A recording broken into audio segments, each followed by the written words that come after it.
Natural disasters, like earthquakes and powerful storms, can be a threat not only to human life, but to telecommunication systems. When telecommunication networks go down, communities are unable to communicate with each other. But the United States has a system to help Americans get reconnected through wired or wireless technology. It also can provide important information in an emergency. It is called mesh networking. Mesh networks spread connectivity over a number of nodes or connection points that communicate with each other. The first such network was developed for military purposes.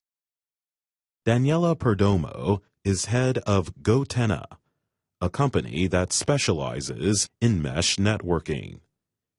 It creates products that use low-frequency radio waves to send text messages and global positioning system information. The company's latest product is the Gotenna Mesh, a mesh networking device that works independently of traditional cell phone networks.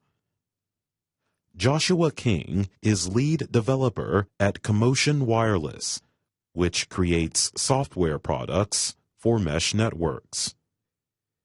King said, one good reason for mesh networks is that if one connection goes down, others take its place. A mesh network can potentially route around any kind of damage if there is another path for the traffic to go, he noted. If at least one network point is connected to the Internet, the signal can be shared. If there is no Internet connection, a mesh network can still operate to provide emergency information and basic messaging services like texts. Greta Byram is director of the Resilient Communities program at the New America Research Center.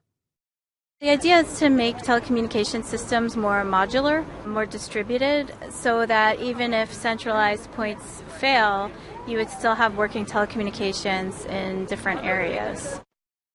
King and Byram attended a recent gathering called SneakerCon at Columbia University in New York City. They and other attendees met to discuss the building of offline networks in local communities. I think it's important for thinking about the future of utilities and telecommunications, because we're finding more and more that centralized systems just don't make sense. Byram and others teach communities how to build their own mesh networks with everyday equipment. It's about community control, community power, she said. People start thinking about things like telecommunications sovereignty. Who controls the Internet? Who controls what we say online? Who benefits from it? Who gets the data?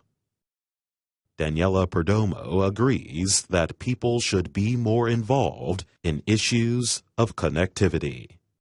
Why can't we empower people to create their own connectivity and create, more of a people-powered bottom-up network as opposed to, a heavy infrastructure top-down network? I'm Jonathan Evans.